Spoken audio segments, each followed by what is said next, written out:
Hello dear, आप लोग का वेलकम है आपके अपने यूट्यूब चैनल में। तो डियर, आज के इस वीडियो में हम लोग क्लास 10th के भौतिकी अर्थात फिजिक्स इसका हम लोग पाठ 1 यानी कि प्रकाश का परावर्तन तथा अपवर्तन इसका हम लोग महत्वपूर्ण सब्जेक्ट को पढ़ेंगे।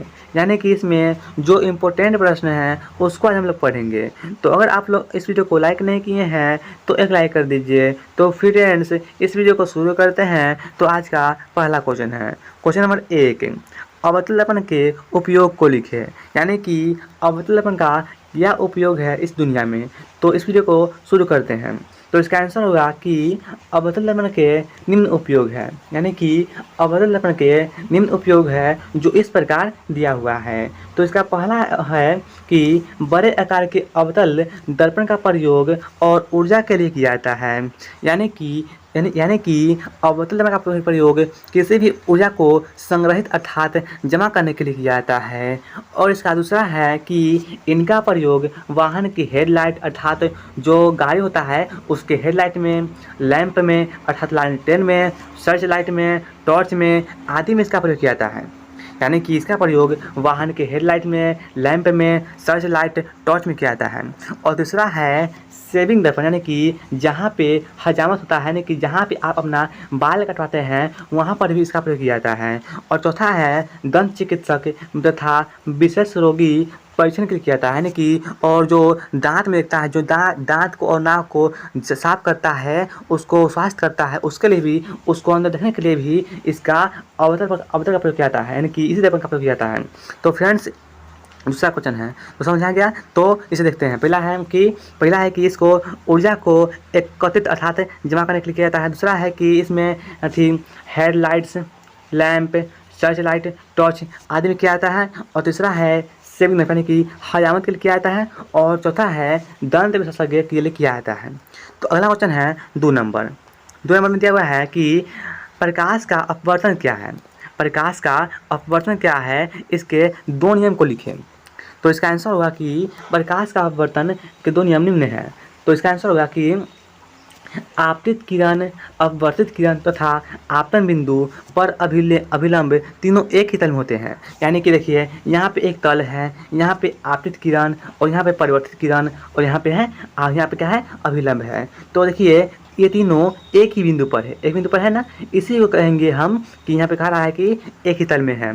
और दूसरा है कि जब एक ही रंग के प्रकाश से किरण किन्हीं 2 माध्यम से, यानी कि जब एक ही रंग के प्रकाश से किरण किन्हीं 2 माध्यम के सीमा तल पर तिरछी आपतित होती है तो आपतन कोण I और परावर्तन कोण R की साइन का अनुपात 1 नियतांक होता है। और इन्हीं नियम को कहते हैं स्नेल का नियम। तो देखिए यहाँ पे आपको एक क्वेश्चन और बन गया है कि स्नेल का नियम क्या है। तो यहाँ पे होगा कि जब एक ही रंग के प्रकाश की किरण की 2 माध्यम में गुजरती है तो आपतन कोण I और परावर्तन कोण R के अनुपात 1 नियतांक होता है। इसी को कहते हैं स्नेल का नियम। तो अगला क्वेश्चन है 3 नंबर। हमें आशा है आप लोगों को समझ में आ रहा होगा। अगला क्वेश्चन है 3 नंबर की उत्तल लेंस के 2 उपयोग को बताएं।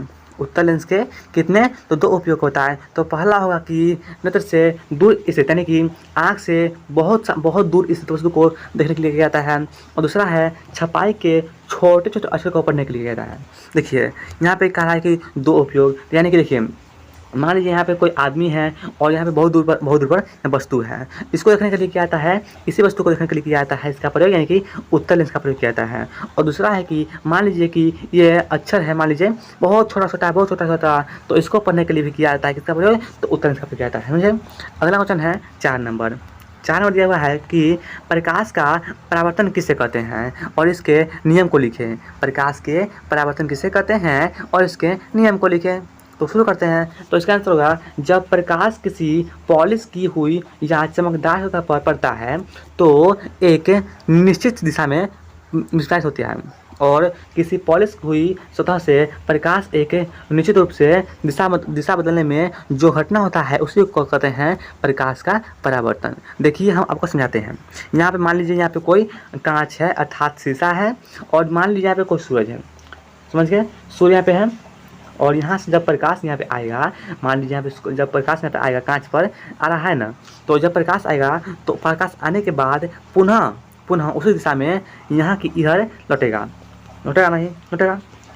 तो इसी को कहेंगे हम प्रकाश का परावर्तन, यानी कि यहाँ से प्रकाश आ रहा है और फिर यहाँ से हो रहा है परावर्तन, समझ गए। इसी को कहेंगे प्रकाश का परावर्तन, समझ गए। और इसके दो नियम हैं। इसके दो नियम, पहला नियम है कि आपतित किरण दर्पण के आपतन बिंदु पर अभिलंब तथा परिवर्तन किरण एक ही तरह में होते हैं। यानी कि देखिए यहाँ पे कोई अति कांच है और यहाँ पे आ रहा है सूर्य किरण यानी कि आपतित किरण, और यहाँ पे आ रहा है परावर्तित किरण, देखिए, और ये दोनों आ रहा है, मिल रहा है, दोनों ही एक ही बिंदु पर है ना। तो इसी को कहेंगे, समझिए। अगला क्वेश्चन है, आज का लास्ट क्वेश्चन है, क्वेश्चन नंबर 5 दिया हुआ है। आज का लास्ट क्वेश्चन है कि हमें वाहन में उत्तल दर्पण को पीछे देखने के लिए क्यों किया जाता है प्रयोग। यानी कि जब हम वाहन जाते हैं, आप देखते होंगे कार में, बस में, ट्रक में, इस समय आप देखते होंगे कि शीशा लगा होता है, उस शीशा के माध्यम से हम लोग पीछे देखते हैं ना।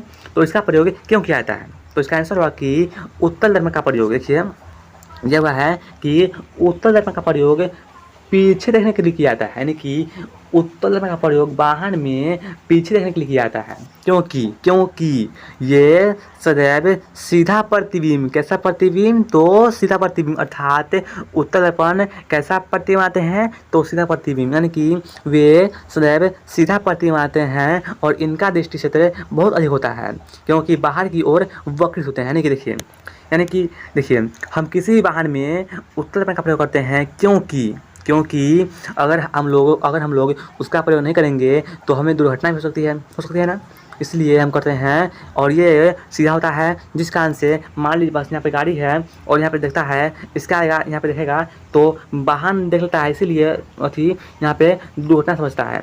यानी कि यहाँ पे इसका आंसर होगा कि वह सीधा होता है, इसलिए करते हैं, और यह बहुत अधिक दूरी के लिए करता है, इसलिए इसका प्रयोग करते हैं वाहन में, अर्थात किसी भी दुर्घटना से बचने के लिए इसका प्रयोग किया जाता है, समझ गए। तो फ्रेंड्स, इस वीडियो में इतना ही था। अगर आप लोग वीडियो अच्छा लगा होगा तो प्लीज़ लाइक कर दीजिएगा। तो फ्रेंड्स, अगर आप लोग वीडियो कैसा लगा कमेंट कीजिएगा, समझ गए। तो फ्रेंड्स, अगर आप लोग क्लास टेंथ के अगर आप लोग ऑल सब्जेक्ट यानी कि सभी सब्जेक्ट यानी कि मैथ, साइंस, गणित, सामाजिक ज्ञान और संस्कृत, हिंदी, इंग्लिश, ये सब का पढ़ना चाहते हैं तो इस चैनल को सब्सक्राइब कर लीजिए और बगल में होगा बेल आइकन, उसे दबा दीजिएगा और ऑल में कर लीजिएगा। क्या करिएगा? ऑल में कर लीजिएगा, जिससे कि जब भी मैं इस चैनल पर वीडियो को अपलोड करूँगा तो उसका मैसेज सबसे पहले पहुँचेगा, जिस कारण से सबसे पहले आप इस वीडियो को देख पाएंगे। तो फ्रेंड्स, इस वीडियो में इतना ही था। अगर आप लोग वीडियो अच्छा लगा तो लाइक कर दीजिएगा। तो अब मैं अगले वीडियो में किसी और नए टॉपिक के साथ, तब तक के लिए धन्यवाद।